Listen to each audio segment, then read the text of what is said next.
नमस्कार. आपण पाहत आहात लोक तुफान न्यूज. सत्याचा आवाज, जनतेचा विश्वास. दावेडीत माणुसकीला काळीमा. स्मशानभूमी अभावी पावसात अर्धवट जाळले सरण. दावेडी गावात 2,000हून अधिक समाज बांधव, तरी हक्काची स्मशानभूमी नाही. प्रशासनाच्या दुर्लक्षाचा संताप. मृत्यूनंतरही संघर्ष. दावेडीत स्मशानभूमी अभावी नागरिकांची अंत्यविधीसाठी परवड. जालना तालुक्यातील दावेडी येथे नागरिकांना अंत्यविधीसाठी हक्काची स्मशानभूमीही उपलब्ध नसल्याची संतापजनक परिस्थिती समोर आली आहे. समाजाची मोठी लोकसंख्या असतानाही स्वतंत्र स्मशानभूमीची मागणी वारंवार करूनही तहसील कार्यालय व ग्रामपंचायतीकडून दुर्लक्ष होत असल्याचा आरोप ग्रामस्थांनी केला आहे. त्यामुळे मृत्यूनंतरही सन्मानाने अंतिम निरोप देण्यासाठी समाज बांधवांनी अक्षरशः फरफड सुरू आहे.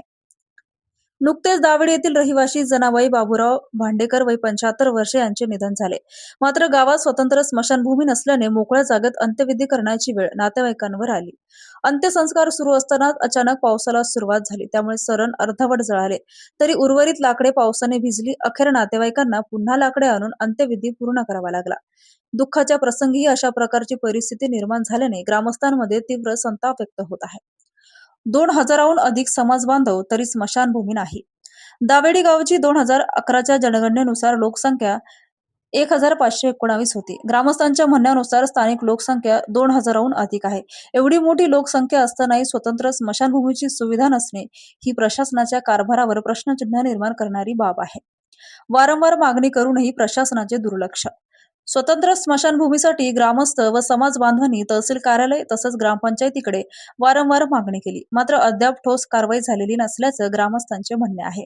पावसाळ्यात अंत्यविधी करताना मोठ्या अडचणी निर्माण होत असून मृत व्यक्तीला सन्मानपूर्वक अंतिम निरोप देण्याचा हक्कही हिरावला जात असल्याची भावना नागरिक व्यक्त करत आहेत. प्रशासनाने आता तरी जागे व्हावे. नागरिकांनी तातडीने स्वतंत्र स्मशानभूमीसाठी जागा उपलब्ध करून देण्यात यावी. तसेच अंत्यविधीसाठी शेड, पाणी, रस्ता आणि इतर मूलभूत सुविधा निर्माण कराव्यात अशी जोरदार मागणी ग्रामस्थांनी केली आहे.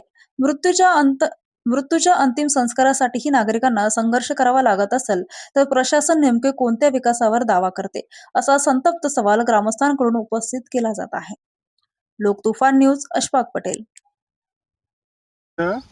आमची आजी वारली होती. सकाळी आम्ही मौत केलता 9 वाजता.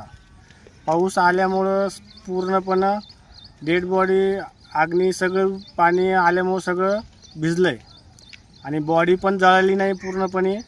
आणि आमच्या गावामध्ये काही स्मशानभूमीचं आतापर्यंत काय आम्हाला काय, आम्ही भटके समाजचे लोक, आता आम्हाला काही स्मशानभूमी नाही, काही नाही.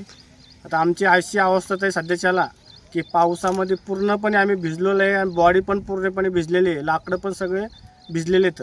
डबल लाकडं आणून आम्ही डबल प्रयत्न चालू आहे आमचा. आता ती आम्हाला की आमच्या इथं स्मशानभूमी व्हावा, अशी दुसऱ्याची कोणाची होऊ नये अशी अपेक्षा आहे आमची.